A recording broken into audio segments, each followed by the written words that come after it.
लोग चंद पैसों के लिए इतना गिर जा रहे हैं कि मानवता के लिए मानवता को शर्मसार कर दे रहे हैं।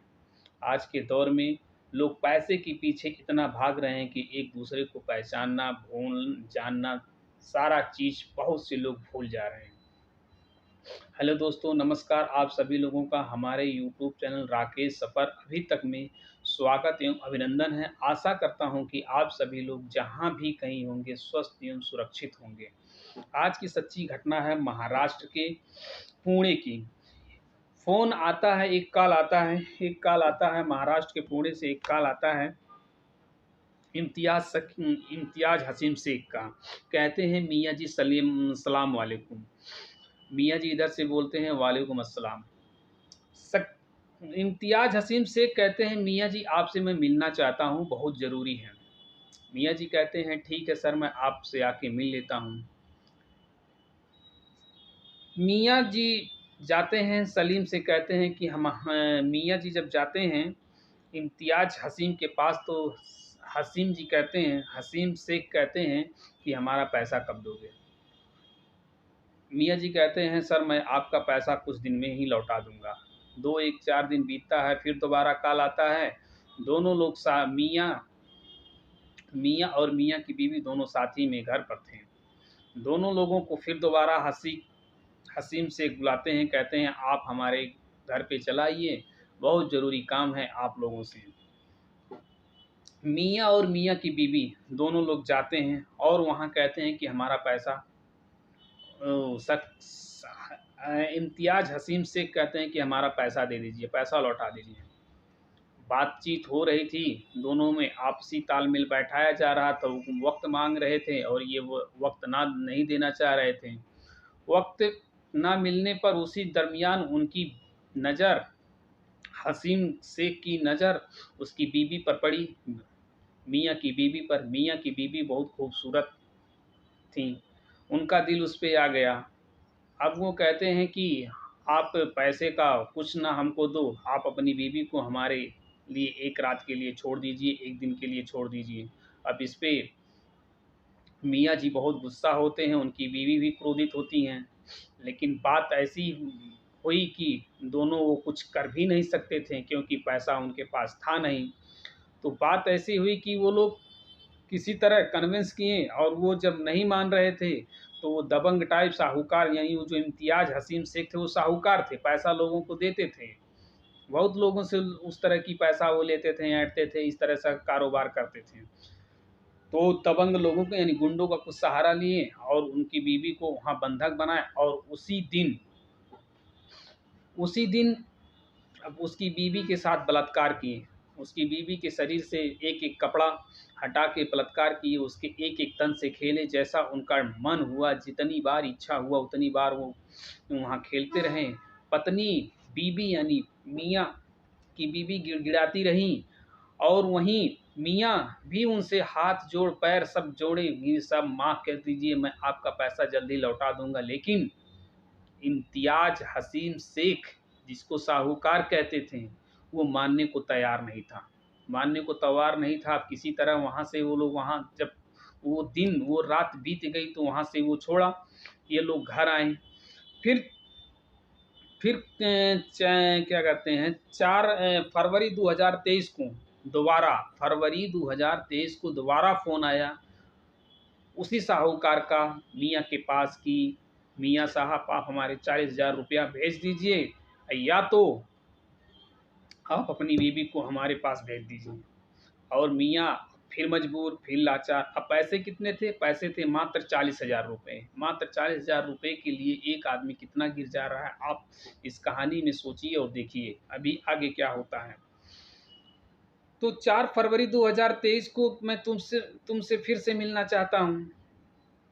अब उसी दिन वो दोबारा फिर आया उसके यहाँ मियाँ के इम्तियाज़ हसीम शेख के घर वो गए दोबारा। और 4 फरवरी 2023 को मिलना चाह रहे थे और वहीं पर वो उसका वीडियो भी बनाया था। पहली जो घटना उस रात हुई थी उसका वो अपनी वीडियो भी बना लिया था। अब ये जाना नहीं चाह रहे थे, लेकिन वो बार बार धमकी दे रहा था कि हमारे पास एक ऐसा वीडियो क्लिप है कि जिसको मैं दिखा दूंगा, सोशल मीडिया पे अपलोड कर दूंगा, तो आपकी इज्जत की धज्जियां उड़ जाएंगी। लेकिन उनको विश्वास नहीं हो रहा था मियाँ को। मियाँ साहब डर रहे थे और किसी तरह वहाँ फिर दोबारा गए, फिर वही हाल हुआ उनका। मियाँ की बीवी के साथ खूब बलात्कार किया। फिर दोबारा ये सिलसिला चलता रहा, ऐसा सिलसिला चलता रहा। फिर एक दिन की बात है, 25 जुलाई 2023 को, 25 जुलाई 2023 यानी पिछले ही जुलाई की बात है कि वही वीडियो जो वो पहली बार उसका वीडियो बनाया था रेप करते हुए, बलात्कार करते हुए, उस वीडियो को वो सोशल मीडिया पर यानी फेसबुक, यूट्यूब, व्हाट्सएप, यानी जितने भी यूट्यूब मतलब ट्विटर अकाउंट जारी जितना सोशल मीडिया के नेटवर्क हैं, सारे चीज़ों पर अपलोड कर देता है एक साथ। अब जब उसकी वीडियो वायरल होती है मियाँ की बीवी का और उसके साहूकार के साथ, तो उसके सगे संबंधी, यार दोस्त, पहचानने वाले जितने लोग होते हैं, सब उसका वीडियो देखते हैं तो उसके पास आते हैं, कहते हैं मियाँ ये वीडियो देखिए, आपकी बीवी का और ये किसी साहूकार का है, मियाँ सलीम का। अब मियाँ भी देखते हैं, अब मियाँ देखते हैं तो हैरान परेशान, अब हम करें क्या। लेकिन कहते हैं कि जो होना है वो होके ही रहता है। अब वो जब वीडियो वायरल होती है तो उस वीडियो को लेके मियाँ और मियाँ की बीवी हड़प्पर थाने में जाते हैं। हड़प्पर थाना वहाँ का नज़दीकी थाना है, वहाँ के कंप्लेन दर्ज करवाते हैं। कंप्लेन दर्ज कराया जाता है, कम रिपोर्ट लिखी जाती है, उसके हिसाब से उस पर कार्रवाई होती है। कार्रवाई इस तरह होती है कि उसको दबिश दी जाती है, तो साहूकार वो मिलता नहीं है पहले दिन में।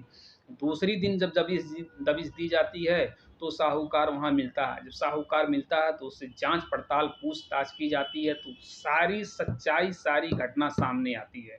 जब सारी सच्चाई, सारी घटना सामने आती है, तब उसको वो कबूल करने के लिए तैयार नहीं हो रहा था। जब पुलिस अपने हिसाब से, यानी आप लोग समझ ही सकते हैं कि अपने हिसाब का मतलब क्या होता है, जब यानी पुलिस सख्ती से पेश आती है तो सारा सच्चाई सामने आता है और वो कबूल भी करता है कि हाँ, इस तरह की बात हमसे इनके साथ हुआ। मैं 40,000 रुपया दिया था, जो कि मैंने ही इस 40,000 रुपया देते समय कहा था कि जब आपके पैसे होंगे तो आप लौटा देना, मेरा ब्याज मुझे मत देना। ये बात वो कबूल करता है और कोर्ट में उसकी पेशी होती है, और इसके बाद में उसको जुर्म के अंदर उसको जेल में डाला जाता है उसका। तो वहाँ भी क्या होगा वो तो आगे की बात है। लेकिन दोस्तों, मैं आप लोगों को इतना ही कहना चाहता हूँ कि इस वीडियो को सुनाने, इस कहानी को सुनाने का मेरा उद्देश्य किसी को हताश करना, किसी को परेशान करना, किसी का दिल दुखाना नहीं है। हाँ, मैं इतना कहना चाहता हूँ कि आप लोग जहाँ भी कह रहे हैं, कहीं भी रहें, सतर्क रहें, सावधान रहें। और और जब भी आपको लगे कि इस तरह की कोई क्राइम या घटना आपके साथ या आपके किसी सगे संबंधी से कहीं भी हो रहा है, तो आप जल्द से जल्द, जितना जल्द हो सके, पुलिस स्टेशन जाएं, वहां कंप्लेन दर्ज करवाएं। इस पुलिस स्टेशन के निचले स्तर के कर्मचारी अधिकारी नहीं सुनते हैं, तो आप उससे ऊपर के अधिकारी कर्मचारी के पास अपनी अपील लेके जाएं और वहां से रिक्वेस्ट करें, एप्लीकेशन लिखाएं, दर्ज कराएं। हाँ, ये भी है कि निचले वाले में जब दिक्कत हो रही है, नहीं एप्लीकेशन लिख रहे हैं, तो ऊपर वाले भी हो सकता हो कुछ कठिनाइयों का सामना करना पड़े। लेकिन आप एक बार दो बार जब जाएंगे, वहाँ देखेंगे, तो उसका माहौल को समझेंगे, तो वहाँ हो सकता हो बड़े अधिकारी आपकी बातों को ध्यान में रखें और कंप्लेन दर्ज करें, और आपकी बातों को जांच पड़ताल करके उस क्राइम को रोका जा सकता है और रोक सकते हैं। नमस्कार दोस्तों।